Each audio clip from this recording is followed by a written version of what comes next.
Boa tarde, pessoal, ou bom dia, ou boa noite, ou boa madrugada, seja lá qual for o horário que você está assistindo a esse início de aula, na verdade. Então, a gente vai falar um pouquinho sobre sistema nervoso autônomo, tá? Especificamente sobre a anatomia do sistema nervoso autônomo. Então, essa aula não vai se ater muito à questão funcional, né? Vamos falar só o necessário, só o básico, né? E vamos falar mais sobre anatomia e disposição das estruturas, né? E a parte de correlações clínicas a gente vai fazer na segunda trecho, né? Na segunda parte, na parte presencial dessa sala de aula invertida, né? Com uma atividade que vale nota. Vamos esclarecer as dúvidas, né? Presencialmente também. Então, só introduzindo aqui um pouquinho o contexto da nossa aula, né? Esse vídeo faz parte de uma sala de aula invertida, né, para introduzir a parte de anatomia ou neuroanatomia do sistema nervoso autônomo. Né? Não vamos falar muito sobre outras questões que vão além disso. Então está num ambiente específico, tá? No curso de Neurociências 2, ou melhor dizendo, na disciplina de Neurociências 2, do curso de Medicina da Faculdade de Medicina da Barão de Mauá, certo? Então, por favor, tomem cuidado aí com questão de segurança da informação, com direitos de imagem, não printem e divulguem por aí, não filmem, tomem cuidado com coisas potencialmente inadequadas, vamos dizer assim. Claro que a gente coloca sempre a fonte das figuras e de outras coisas que a gente utiliza, mas é melhor a gente sempre pecar pelo excesso, né? E falando um pouco sobre modernidades, né? Essa é a primeira vez que eu gravo uma aula. Já dei aula online algumas vezes, né? Muitas, né? Principalmente durante a pandemia. Mas se antes eu tinha a impressão de estar falando sozinho, mas no fundo, lá do outro lado do metaverso, tinha alguém me escutando em tempo real, agora eu tenho certeza que eu estou falando sozinho. Então, agora nós vamos para uma parte lúdica. Eu trouxe aqui o dinossauro da minha filha, ele é o Dino, tá? Ele é um brontossauro herbívoro, portanto, domesticado. E ele vai me ajudar aqui na aula para eu me sentir menos sozinho, né, Dino?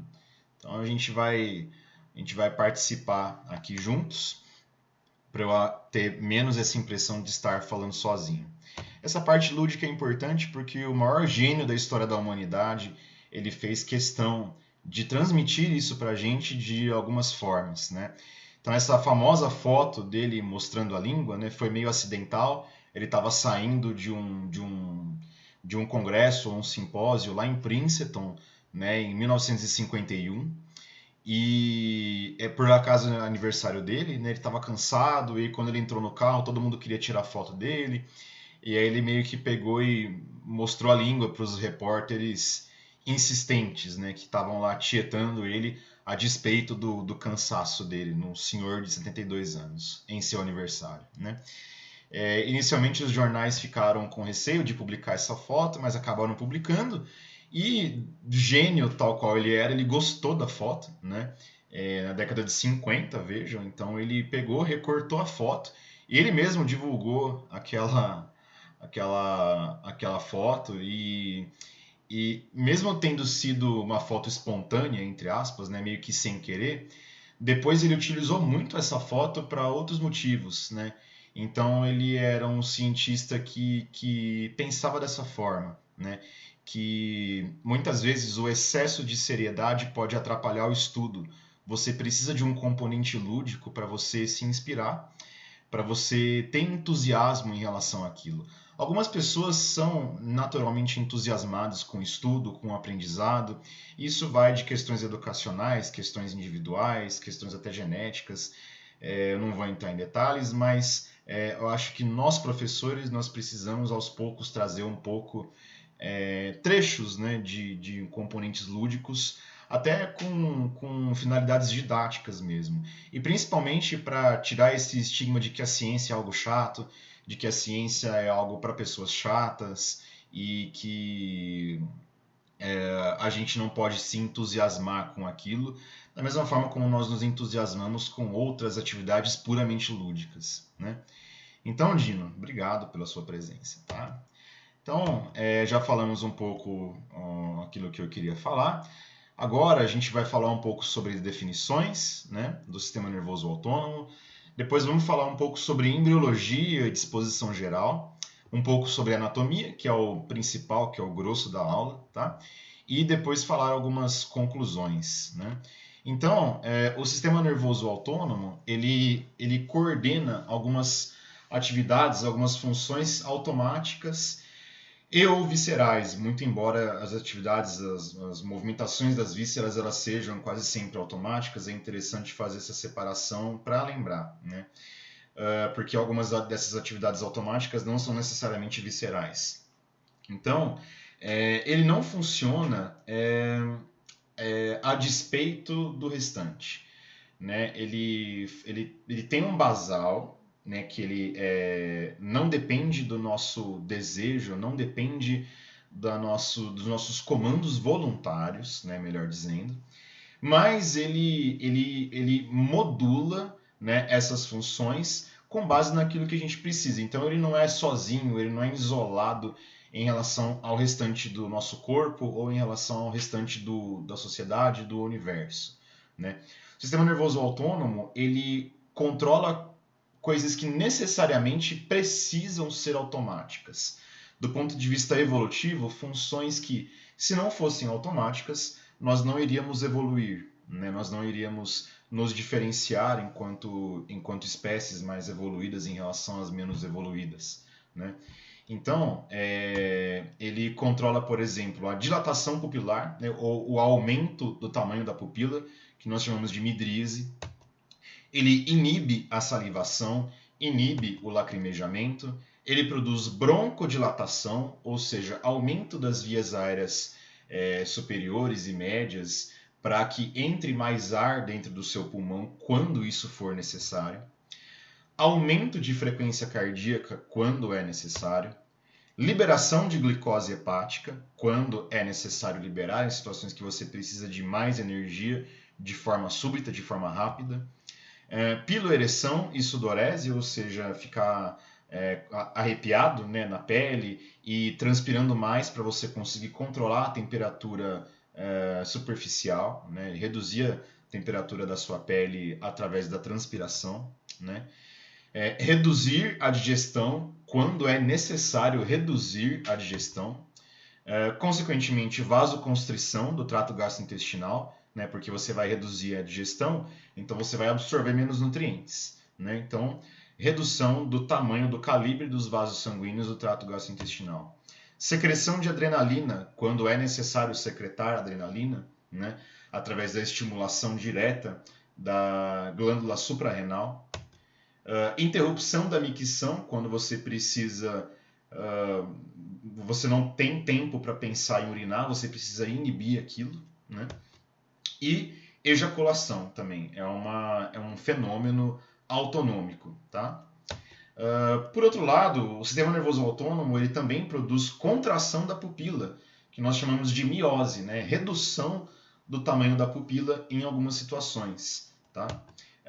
Ele pode estimular a salivação, estimular o lacrimejamento, produzir broncoconstricção, né, reduzir o calibre das vias aéreas, reduzir a frequência cardíaca, estimular a digestão, né, consequentemente fazer uma vasodilatação do trato gastrointestinal para que você justamente absorva mais nutrientes, tá?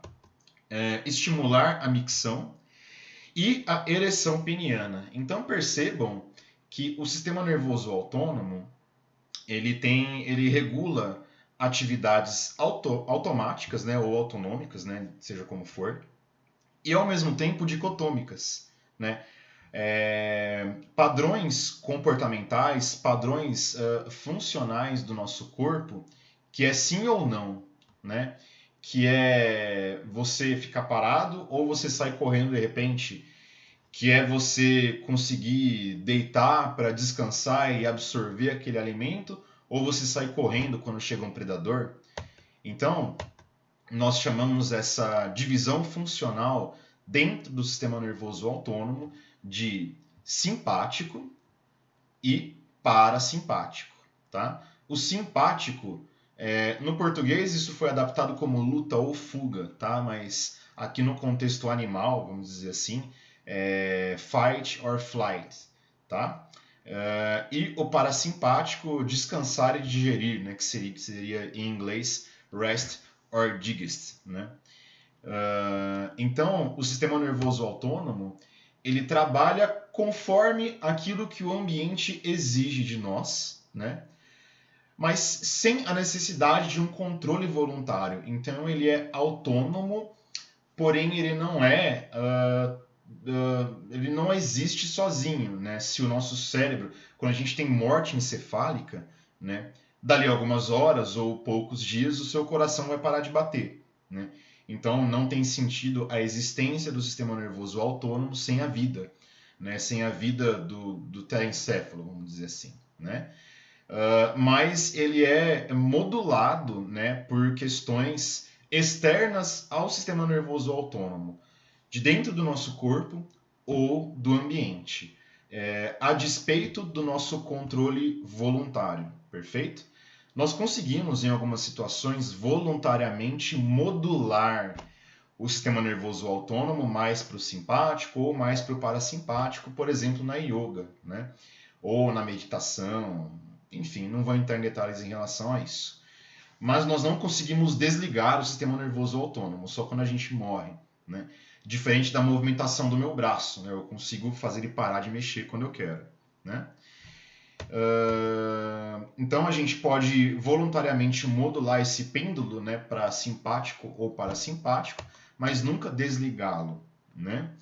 E é um sistema, do ponto de vista evolutivo, um pouco mais antigo, né, com funções mais básicas à sobrevivência, né? De forma que muitas vezes o sistema parasimpático, né, que é aquele rest or digest, né, funciona na maior parte das vezes como um basal funcional, tá? E é por isso que lá naquele slide eu coloquei algumas listas com um asterisco, tá? Vamos voltar lá então. Ó, aqui, ó, tem algumas funções, tá? Que só o sistema nervoso simpático possui. Ele não tem um contrabalanceamento parasimpático, porque na verdade o parasimpático aqui simplesmente não atua. E no que ele não atua, né, há uma redução do tônus simpático. Então você tem inervação do sistema nervoso simpático sobre a adrenal, certo? Para secretar adrenalina. Mas você não tem uma via parasimpática em cima da sua glândula suprarrenal, da sua adrenal, bem dizendo, tá?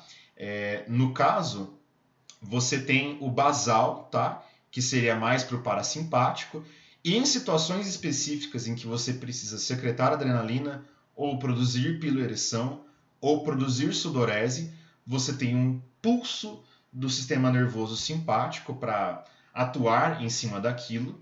Passado aquela situação de necessidade, o seu tônus simpático, entre aspas, se reduz e você volta para o basal funcional, que seria mais parasimpático. Mas você não tem, nessas duas situações, tá, uma fibra nervosa parasimpática que vai fazer com que a sua pele deixe de ficar, né, que os seus pelos do seu braço deixem de ficar arrepiados, tá? Então, por isso, essa questão do basal funcional, que é teoricamente mais parasimpático, né? E por isso esses asteriscos aqui nesse slide, perfeito? Bom, continuando então, vamos falar um pouco sobre embriologia e sobre a disposição geral. Vocês já conhecem essas figuras, né? Então, quando a gente estuda embriologia, tá? A gente estuda um pouco a evolução das espécies, né? E quando a gente se depara com algo muito difícil, que são, né, as neurociências, neurofisiologia, neuroanatomia, farmacologia, etc., a gente tem que pensar que aquilo é complexo de propósito, né? É complexo porque nós somos criaturas complexas. né? E é complexo para que nós pudéssemos evoluir e nos tornar espécies, entre aspas, superiores, né? Em alguns quesitos, né? E boa parte desses ganhos evolutivos acontecem no período embrionário. Então, lá nas primeiras fases, né, nas primeiras semanas, né, da vida do embrião, nós nos parecemos muito com outras espécies, né? É no final da nossa vida embrionária, nossa vida fetal, vamos dizer assim, que nós vamos nos diferenciar mais das demais espécies. Perfeito? Então, isso se aplica a quase tudo, né? Aquilo que diz respeito às diferenças, né, morfológicas, vamos dizer assim, com as outras espécies.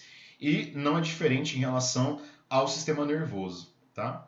Então, quando a gente pensa na formação do sistema nervoso autonômico, né, simpático e parasimpático, a gente tem que lembrar lá da quarta semana, tá, do período embrionário, quando você tem a fusão, no início da quarta semana, na verdade, quando você tem a fusão das dobras neurais para formar o tubo neural. Tá? Final da terceira, começo da quarta semana. Então você tem as células, tá? Pouco diferenciadas do neuroectoderma, tá? Aqui sobre a notocorda já formada, né? A primeira coisa que se forma.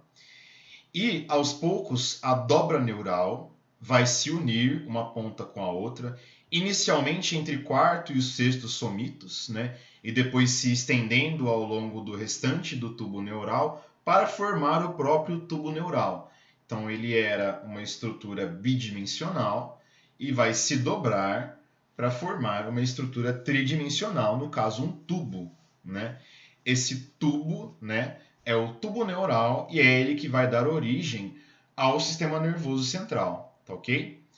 Próximo da região de fusão das dobras neurais, nós temos um destacamento que nós chamamos de crista neural. Essa crista neural, tá, que vocês podem observar aqui atrás, após o fechamento completo do tubo neural, é que vai dar origem, tá, ao gânglio espinhal, tá, e demais componentes do sistema nervoso autônomo e inclusive de algumas meninges, a pia mater e a aracnoide mater, né? A dura mater tem uma origem embriológica um pouquinho diferente, né? Tanto que ela é mais enrijecida, né, para dar proteção mesmo. A aracnoide mater e a pia mater se originam, tal como o sistema nervoso autônomo, ou boa parte dele, tá, da crista neural. Então, lado direito e lado esquerdo do meu tubo neural, que está acima da notocorda, ok? Então, é uma crista, né, que vai se destacar aqui do tubo neural. Essa crista formarão os futuros, vai formar, né, os futuros componentes do sistema nervoso autônomo. Perfeito? Bainha dos nervos periféricos, pia e aracnoide mater. Então, nesse slide aqui, a gente coloca aqui a divisão anatômica mais resumida, tá? Do sistema nervoso simpático e do sistema nervoso parasimpático. Vamos começar pelo sistema nervoso simpático, sistema nervoso autônomo simpático, como queiram. Ele tem origem no corno anterior, tá? Da medula espinhal, especificamente nos níveis de T1 até L3, ok? Desses níveis vai sair um neurônio colinérgico, que contém acetilcolina, vai encontrar os neurônios da cadeia simpática ou os gânglios simpáticos ou a cadeia paravertebral, como queiram, tá? E lá ele vai estimular neurônios noradrenérgicos ou em alguns casos até colinérgicos, tá? Com acetilcolina, mas predominantemente noradrenérgicos, tá? E esses neurônios vão depois atingir os órgãos-alvo. Perfeito? Ah, mas como é que ele vai chegar na cabeça se ele começa aqui em T1 né? E a cadeia paravertebral ela fica aqui ao redor da coluna. Nós vamos chegar lá. Já o sistema nervoso parasimpático, tá? Ele é sempre colinérgico, tá? E ele tem origem próxima, tá? Dos neurônios simpáticos, né? Pré-ganglionares simpáticos, mas ele vai ficar entre S2 e S4 e em 4 nervos cranianos que vocês já aprenderam no semestre passado, especificamente o nervo oculomotor, o nervo facial, o nervo glossofaríngeo e o nervo vago. Perfeito? Esses nervos cranianos e esses nervos cujo corpo celular, ou esses neurônios cujo corpo celular nasce de S2 até S4 e também nos nervos cranianos, sai para se encontrar com gânglios parasimpáticos que estão próximos dos órgãos-alvo, coração, pulmão, órgãos genitais, pupila, glândulas salivares, intestinos, estômago, seja lá o que for. Perfeito? Então já reparem aqui, eu vou adiantar já uma coisa que está lá nos próximos slides, tá? No sistema nervoso simpático, ou no sistema nervoso autônomo simpático, você tem neurônios pré-ganglionares curtos, que precisam percorrer uma distância curta até chegar no seu primeiro gânglio de destino. No caso, gânglio, a cadeia simpática pré-vertebral, ou paravertebral, né? Já no parasimpático, tá? Essa fibra, esse neurônio pré-ganglionar, tá? Seja nos nervos cranianos ou seja aqui na região sacral, ele percorre uma longa distância, tá? Até chegar no gânglio alvo, que por sua vez fica próximo dos órgãos alvo, tá?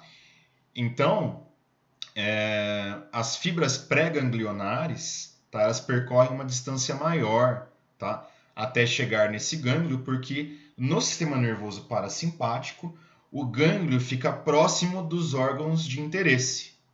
Já no sistema nervoso simpático, o gânglio que intermedia essas relações, ele fica perto da medula espinhal, perto da coluna vertebral, tá?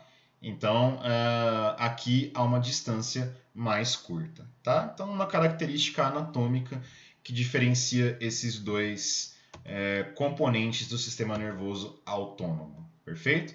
Então, isso foi só uma disposição geral dos dois sistemas, das duas partes do sistema nervoso autônomo. Agora nós vamos falar um pouco mais sobre anatomia, que é aquilo que nos interessa de fato. Então, a primeira coisa para a gente falar de anatomia, pessoal, é a gente lembrar, tá, um pouco da anatomia medular, especificamente das vias somáticas eferentes, tá, que vocês vão ver com maiores detalhes nas próximas aulas, tá, de vias descendentes, né? Mas vocês já viram algo parecido com isso com a professora Priscila no estudo do arco reflexo e entre outros estudos, tá? Então, as vias somáticas eferentes, né, que vão fazer a movimentação muscular esquelética, principalmente, né, elas têm o corpo celular, né, do segundo neurônio motor, de origem no corno anterior ou corno ventral da medula, tanto faz, né, passa pela raiz ventral, né, do nervo espinhal, se junta com a raiz dorsal para formar o nervo espinhal, né? E aqui o gânglio da raiz dorsal ficou para trás, certo?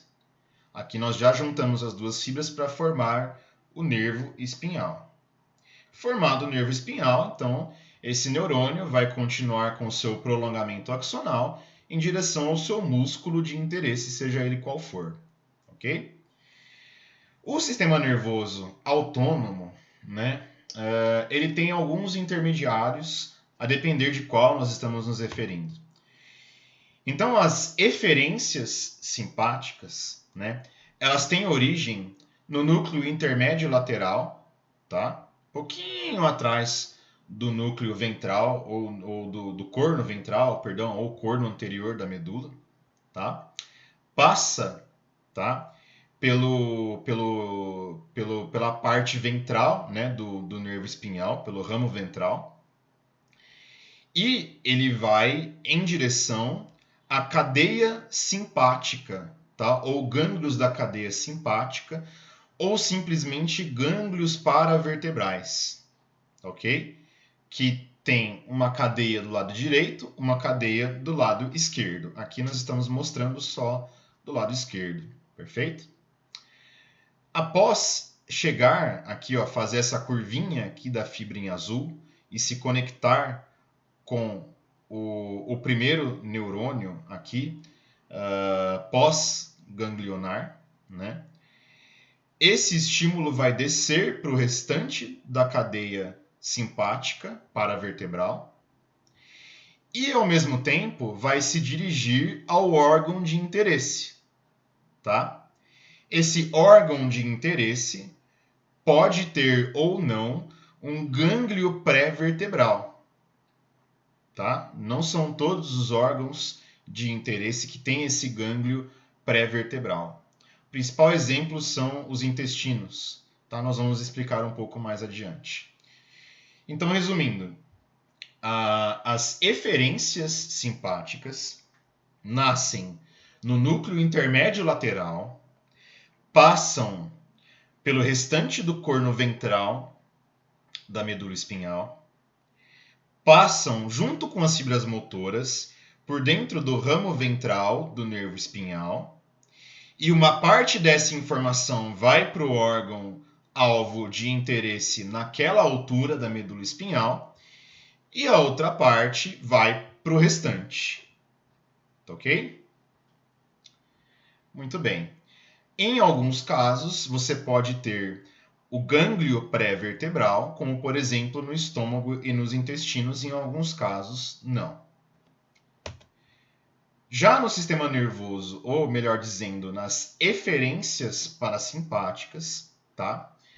Você tem um núcleo muito próximo da eferência simpática, que nós vamos chamar de núcleo sacral parasimpático, no caso da coluna sacral, ou núcleo do nervo craniano, o qual nós estamos nos referindo, que vocês já aprenderam no semestre passado, no caso, o núcleo parasimpático, né? Porque esses nervos cranianos possuem vários núcleos. Né? Então, ou o núcleo parasimpático desse nervo craniano em questão, ou o núcleo parasimpático sacral. Também vai atravessar o corno ventral ou corno anterior da medula, passar junto com as eferências somáticas e simpáticas pelo ramo ventral ou ramo anterior do nervo espinhal.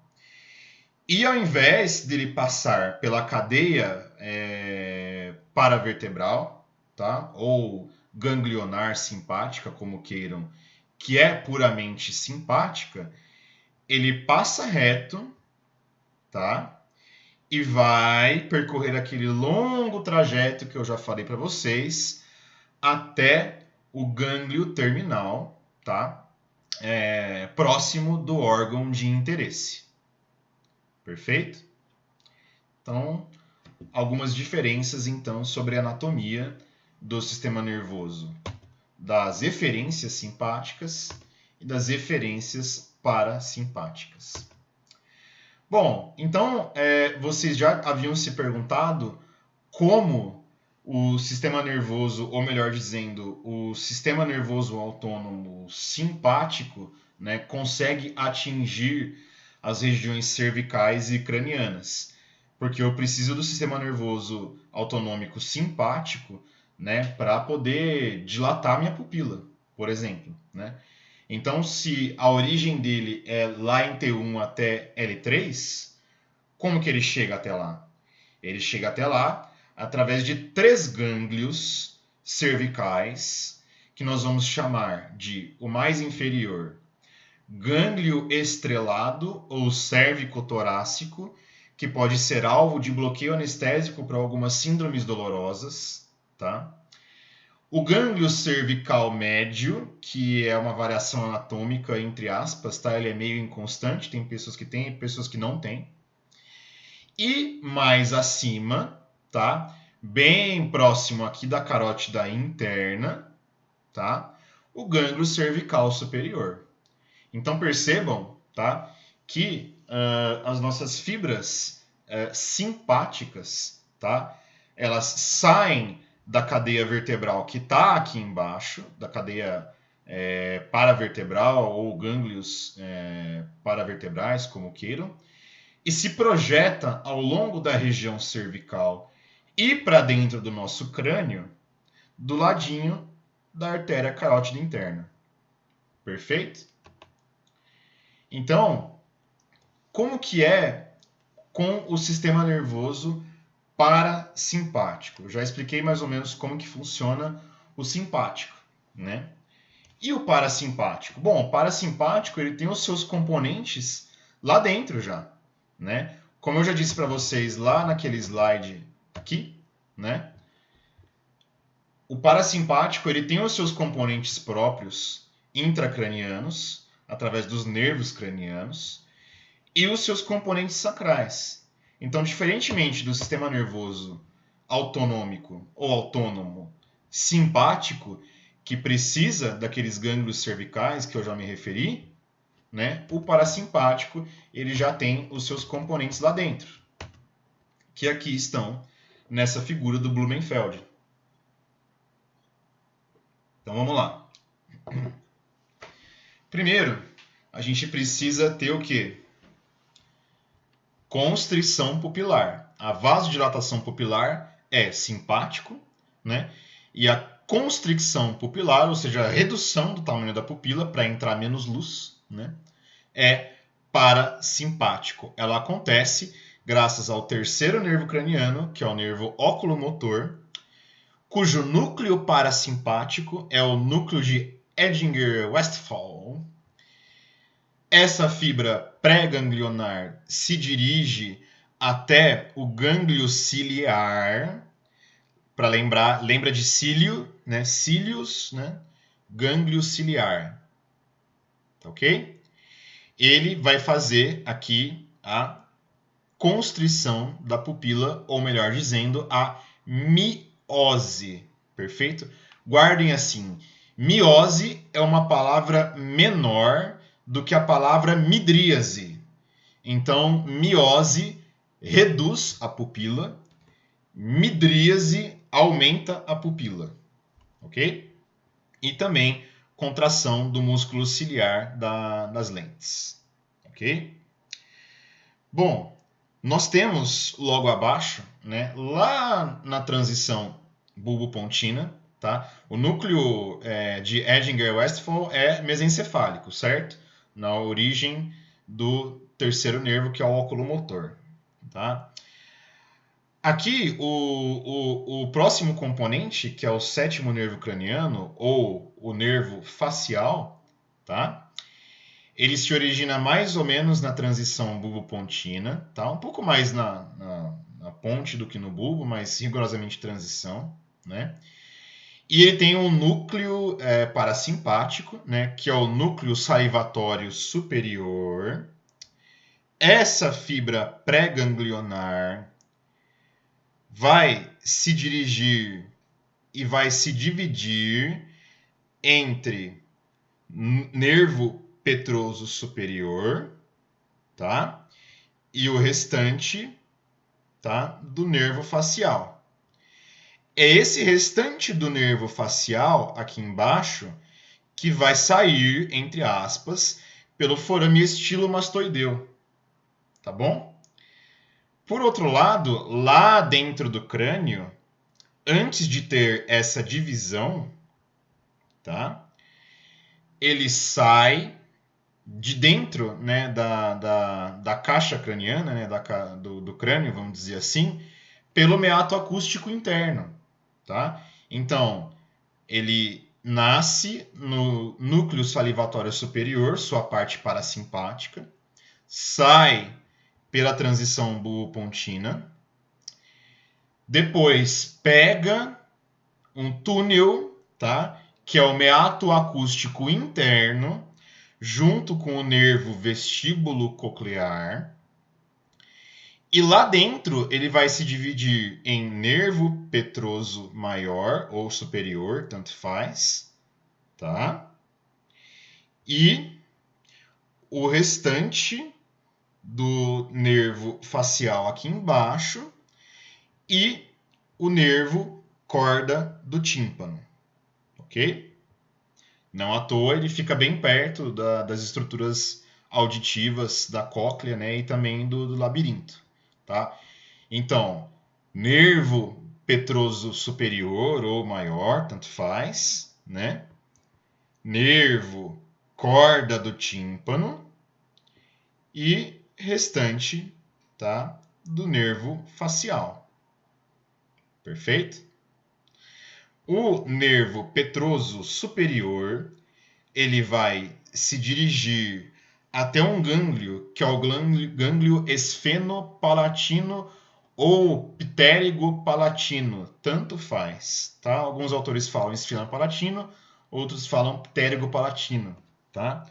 Esse gânglio, ele pode ser alvo de bloqueio anestésico, tá? Quando nós temos, por exemplo, uma cefaleia trigeminoautonômica refratária, por exemplo, a cefaleia em salvas, né? A gente usa oxigênio, né, para tratar, né, a crise. Se não funcionar, a gente tenta o sumatriptano.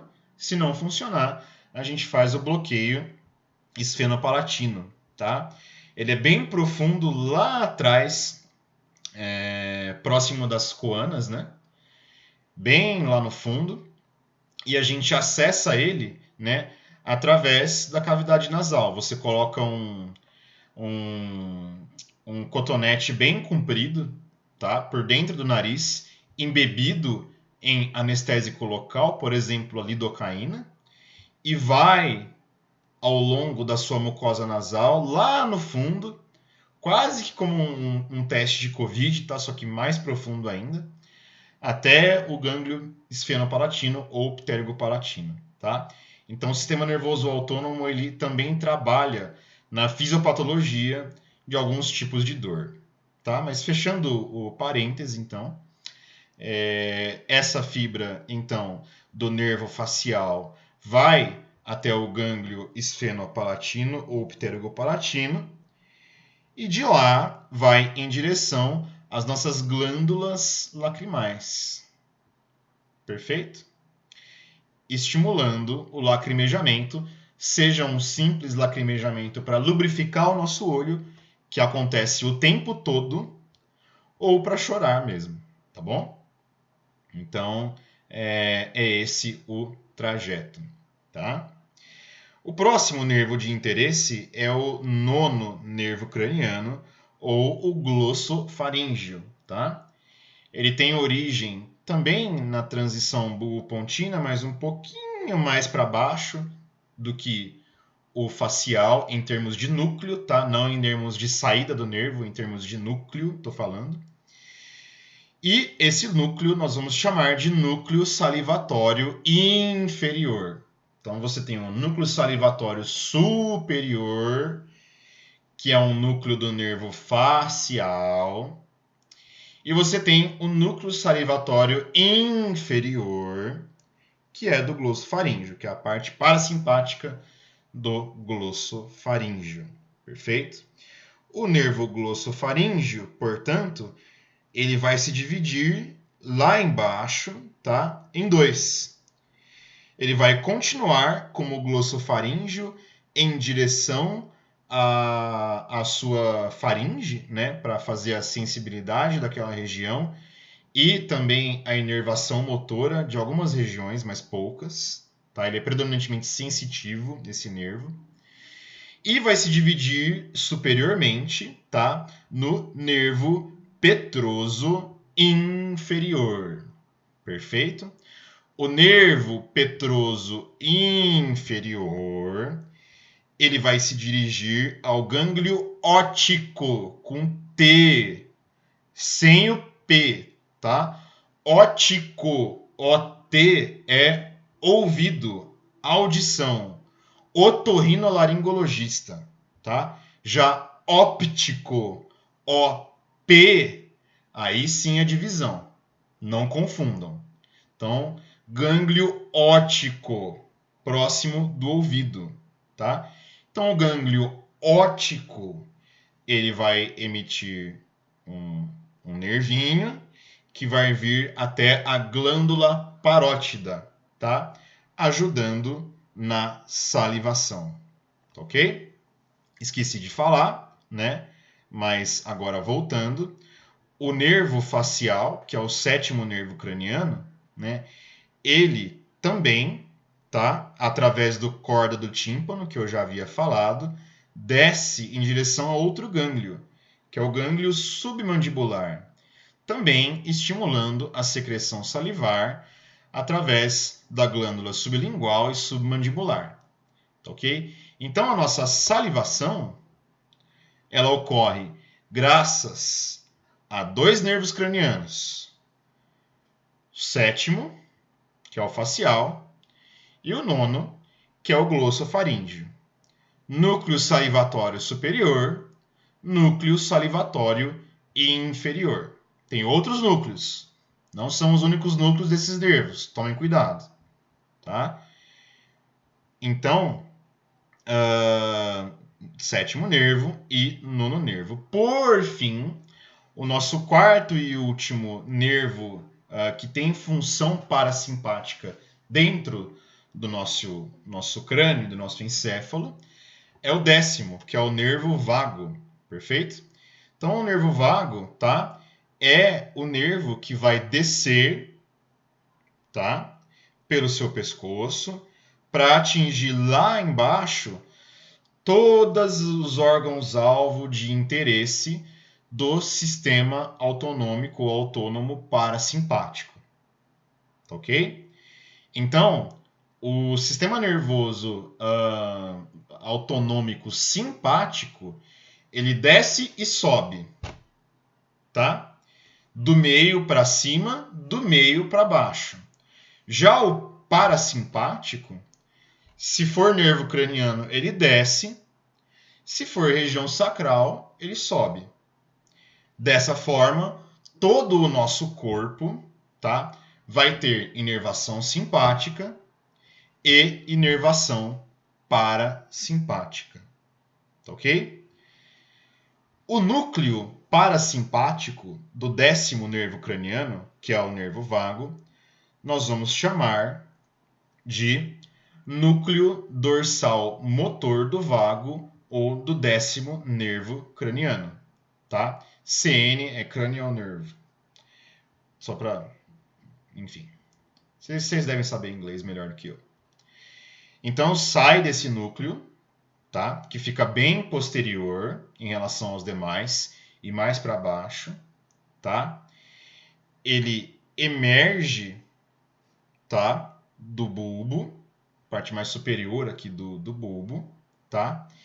E desce em direção ao pescoço, em direção aos órgãos-alvo. Perfeito? Com quem ele desce e aonde ele desce? Ele desce pelo forame jugular, onde nós temos a veia jugular, junto com o nervo glossofaríngeo e o nervo acessório, que é o 11º, que é puramente motor, que está aqui embaixo. Tá? Então, o sistema nervoso autonômico ou autônomo parasimpático, ele sai do crânio em direção à cervical e à nossa caixa torácica e às nossas demais vísceras, junto com a veia jugular, dentro do forame jugular. Já o nosso sistema nervoso autônomo simpático, ele sobe através do tronco simpático paravertebral cervical, junto com uma artéria, tá? A artéria carótida comum e aqui em cima a artéria carótida interna.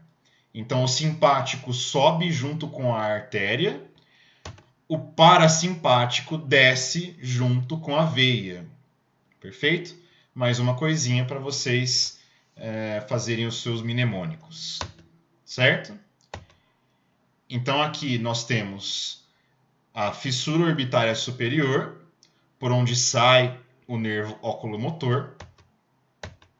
O meato acústico interno, por onde sai o nervo facial, que é o sétimo. E finalmente o forame jugular, por onde sai o glossofaríngeo e o vago. Tá ok? O glossofaríngeo fica lá na faringe. E o vago faz inervação motora de algumas regiões da faringe, mas predominantemente ele tem função parasimpática sobre as nossas vísceras. Tá ok? Aqui uma figurinha esquemática, tá? do Frank Netter, tá? Especificamente lâmina 159, tá? No qual ele tenta, com bastante destreza, né, unir na região cervical tanto estruturas simpáticas quanto parasimpáticas, tá ok? Então aqui ele colocou em azul, tá, os nervos cranianos que têm função parasimpática, oculomotor, facial, glossofaríngeo e o vago, com as suas emergências, né, suas saídas aparentes pelos ossos do crânio, né, que nós já falamos, né? E em vermelho escuro, aqui, tá? Como sobe, como faz um caminho ascendente as fibras simpáticas. Só um detalhe, tá? O gânglio cervical médio ele é inconstante e o gânglio vertebral entre o cervical médio e o cérvico torácico, que é o estrelado, tá? Ele também é inconstante, ok? Algumas pessoas têm apenas o gânglio cervical superior e o gânglio cérvico-torácico ou gânglio estrelado. Abaixo dele, nós temos o restante da cadeia simpática paravertebral. Ok?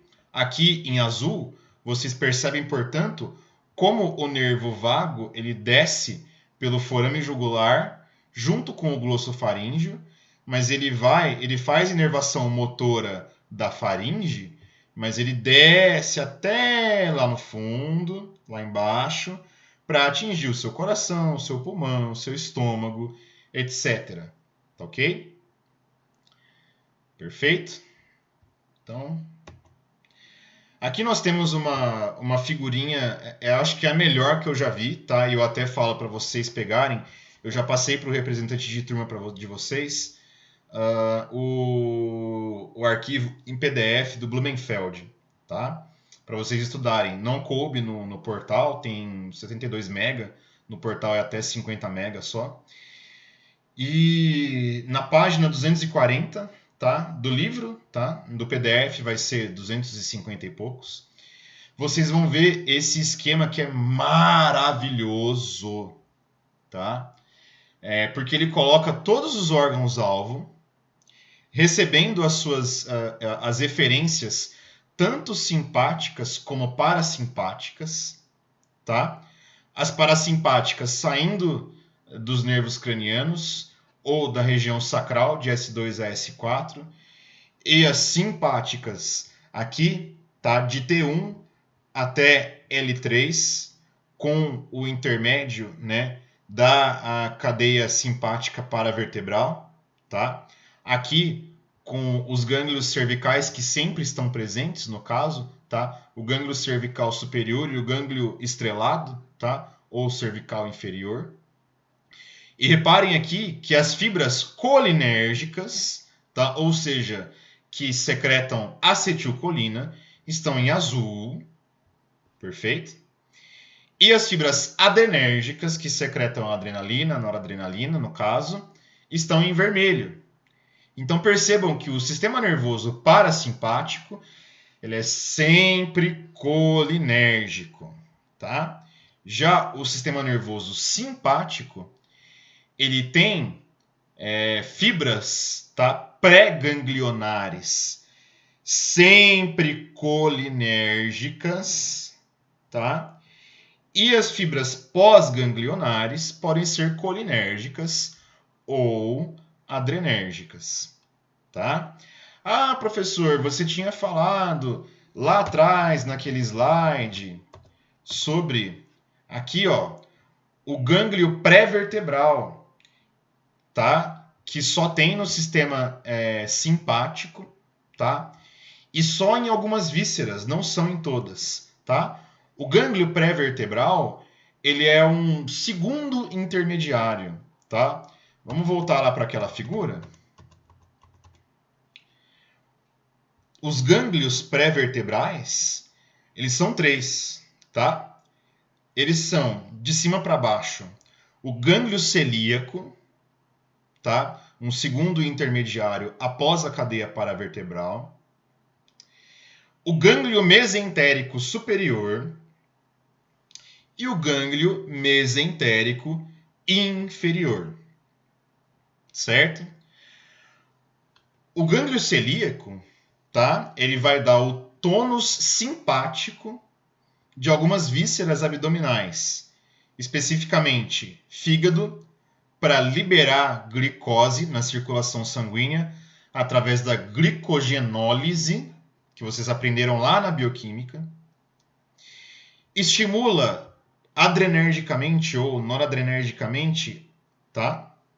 A digestão, inibindo a digestão, perdão, tá? Ele inibe, tá?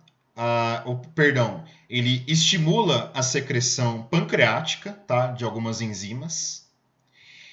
Ele faz vasoconstricção intestinal, assim como o gânglio mesentérico superior também faz vasoconstrição intestinal e também diminui a peristalse, ou diminui a movimentação intestinal.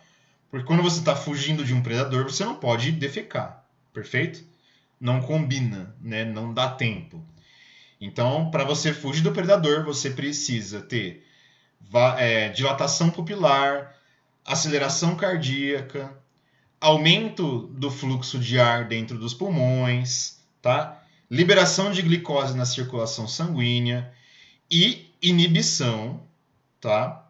da digestão e da circulação sanguínea nas vísceras intestinais e gástricas, tá? E demais vísceras abdominais. Perfeito?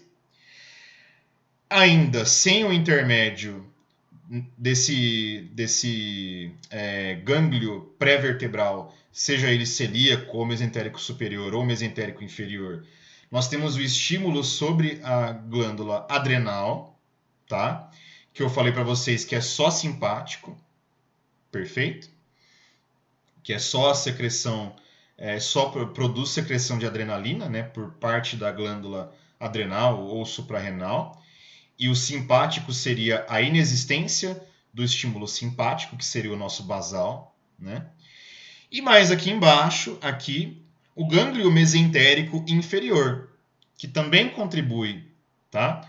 Com a vasoconstrição intestinal e com a inibição da peristalse, que produz relaxamento da bexiga para que você não urine enquanto você está fugindo de um predador e estimula a ejaculação, tá? Então, percebam aqui durante o ato sexual, né, que a ejaculação ela é um pulso simpático e a ereção peniana é parasimpático. Um é o oposto do outro, tá ok? Então, agora, de baixo para cima, o contrário.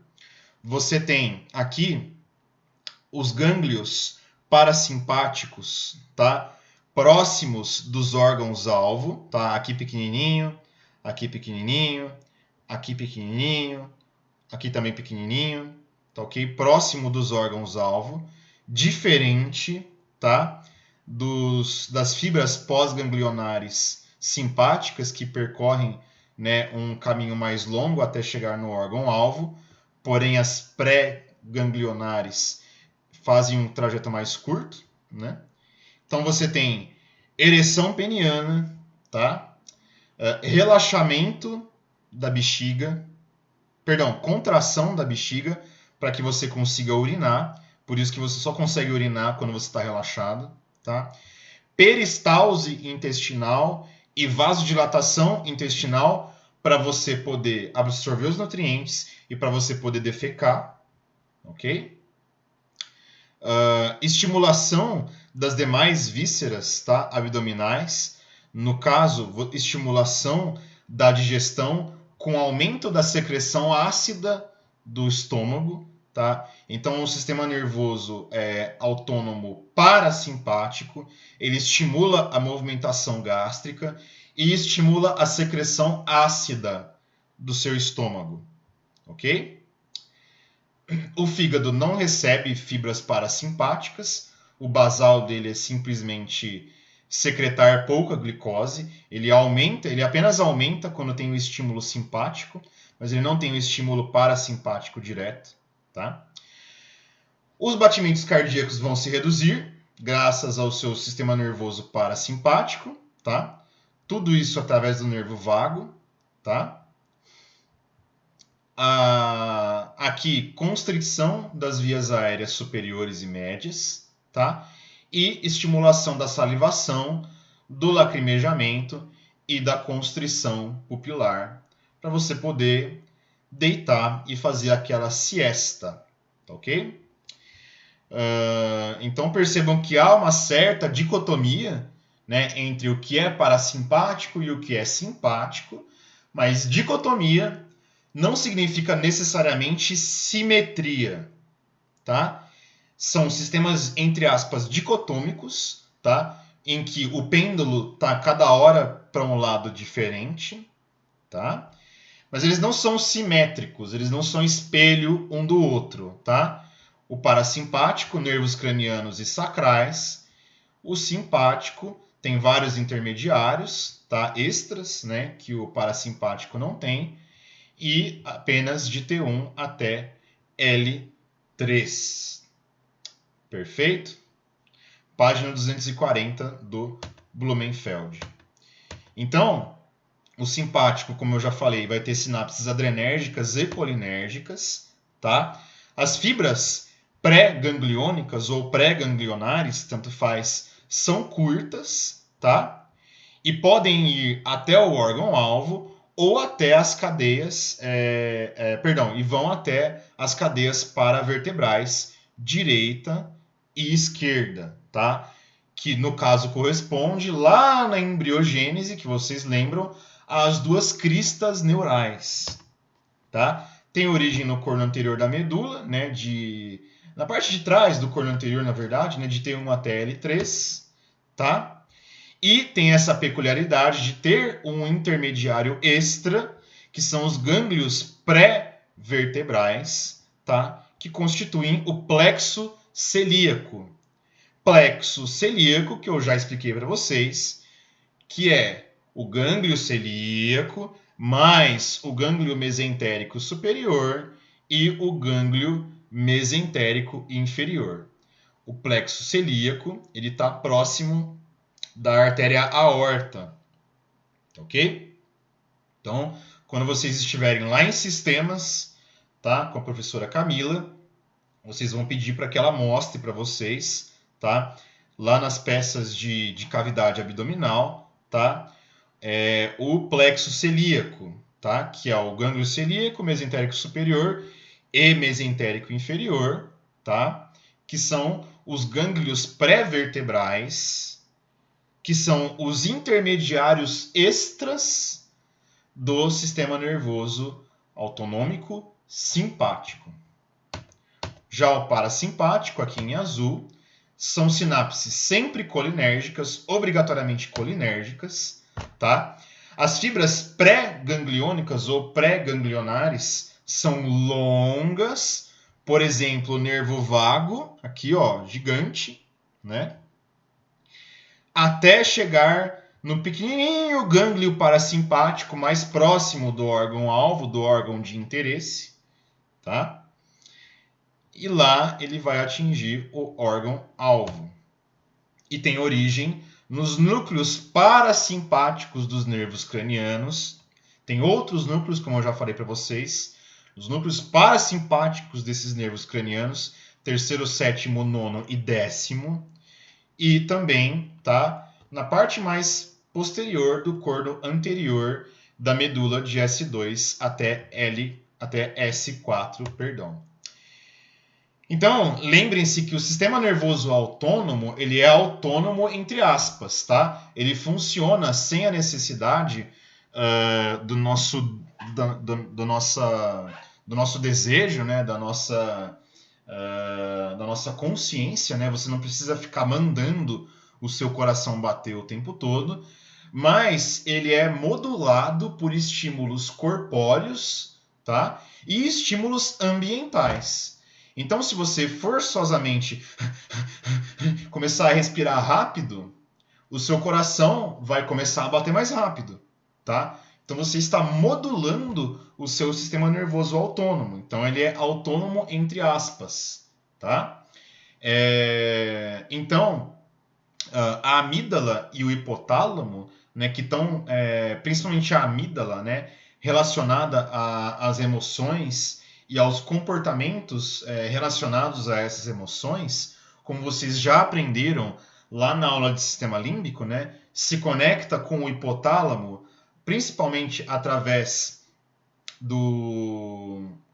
da via ventral amídalo-fugal, tá? E da estria terminal, da parte mais inferior da estria terminal, até o hipotálamo, ajudando o hipotálamo, que vocês já viram tanto em diencéfalo lá no semestre passado, quanto em partes na aula de sistema límbico, tá? A controlar, tá? O sistema nervoso autônomo, perfeito? Além disso, o núcleo do trato solitário também faz parte desse processo, tá? Lá em cima, vocês já aprenderam também no semestre passado. E, além disso, como eu falei para vocês, o sistema nervoso autônomo, ele se modula com base em estímulos ambientais, tá? Então, quando você está com febre, né, o seu corpo fica secretando interleucina 6, tá? Que é uma citoquina inflamatória ou pró-inflamatória, tá? E diante desses estímulos químicos, por vezes térmicos, por vezes sobre baroreceptores ou osmorreceptores, o sistema nervoso autônomo ele pode mexer com a frequência cardíaca, mexer com a vasoconstrição ou vasodilatação sistêmica, pode mexer com a broncodilatação ou fazer broncoconstrição, tá? Ou em situações fisiológicas, como esporte, esforço físico em geral, né? Quando você sobe várias escadas, você aumenta a frequência cardíaca, você aumenta provisoriamente a sua pressão arterial, e isso é saudável, porque treina, tá, os órgãos internos, principalmente o coração e as artérias, a se acostumar com oscilações pressóricas, tá, ao longo dos anos. E é por isso que a atividade física moderada, tá, ajuda a tratar algumas doenças cardiovasculares e principalmente a prevenir algumas doenças cardiovasculares, certo? Lembrando agora lá da aula de sistema límbico, tá? Você tem o hipotálamo, tá? Lá no diencéfalo, que vocês já aprenderam no semestre passado, sendo influenciado pela amígdala, tá? Pela formação hipocampal. A amígdala também se comunicando com a formação hipocampal e todo mundo se conectando com o tronco cerebral, mandando esses estímulos todos para baixo, tá? No caso, ou recebendo estímulos adrenérgicos, ou descendo com estímulos parasimpáticos, né? O córtex límbico, então você está planejando aqui no seu córtex, em outras áreas corticais, né, nas áreas pré-motoras, no seu córtex pré-frontal e área motora suplementar, fazer uma atividade física, então você se conecta com o córtex límbico e com a formação hipocampal, para você lembrar como é que faz para jogar bola, e aí você começa a jogar bola, e aí você fala para o seu hipotálamo aumentar a frequência cardíaca, e essa informação vai até o núcleo do nervo vago, que desce, e aí ele fala, estimule menos o coração, agora é adrenérgico. E aí, enfim, e aí vocês podem imaginar o que vocês quiserem em termos de atividade humana. Perfeito? Então, algumas conclusões. Vou até tomar uma água agora. Estou suando em bicas aqui com ar-condicionado no talo, mas faz parte. Então, compreender a fisiologia do sistema nervoso autônomo é fundamental para você detectar patologias tanto neurológicas quanto sistêmicas. Porque o sistema nervoso autônomo, ele muitas vezes reflete coisas que estão acontecendo de errado com você. Ele pode modular para simpático ou para parasimpático em situações fisiológicas como digestão, ato sexual, luta e fuga e sono, etc. Tá? Ou ele pode responder a estímulos químicos, térmicos, mecânicos, em situações de estresse, em situações de doenças. Tá? Tanto doenças sistêmicas que mexem com o sistema nervoso autônomo, como na febre, que você vai ter aumento da frequência respiratória e da frequência cardíaca, né? Como em doenças que lesionam diretamente o sistema nervoso autônomo, né? Por exemplo, uma lesão medular. Então, quando você tem lesão medular, tá? Você pode perder o controle esfincteriano da sua bexiga, por exemplo, tá? Então, não só a compreensão da fisiologia, mas como a compreensão da anatomia.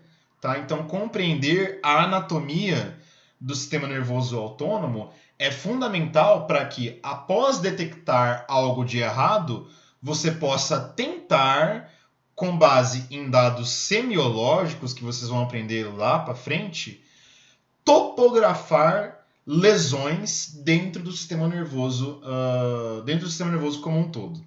Tá?